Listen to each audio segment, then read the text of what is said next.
something was wrong. It took me from 1989 to 2006 to finally get it diagnosed as being epilepsy. I had a pretty severe fever, passed out on the emergency room floor, and woke up 3.5 days later having had a coma.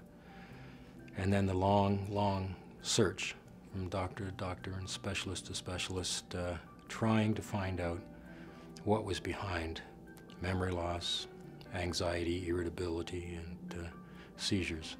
And over the span of some 20 years, I saw 12 different doctors at one time or another.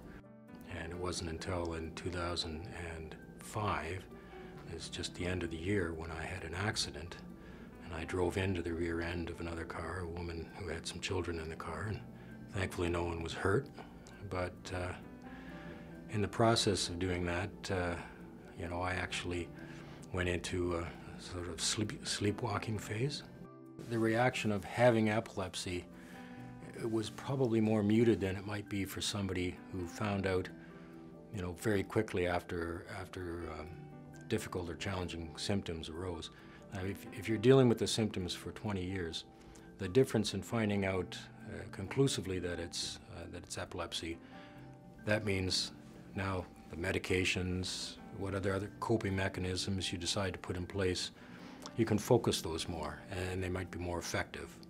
I don't have any notion that it's about to happen, and worse than that, or not worse, but equally as bad as I don't have any notion that it has happened. One of the things that I do in my professional life is an insurance broker. I look after a lot of customers with respect to their businesses.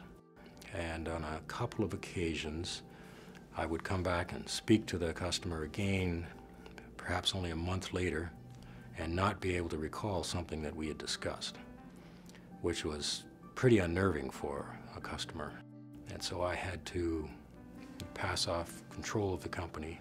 Sometimes when you explain to somebody that you have epilepsy, then there's, you know, people want to be sympathetic, and so that and they'll express, you know, that, boy, it would be a shame not to be able to drive. And my response is that, you know, if that's the worst I have to cope with, then I'm doing all right.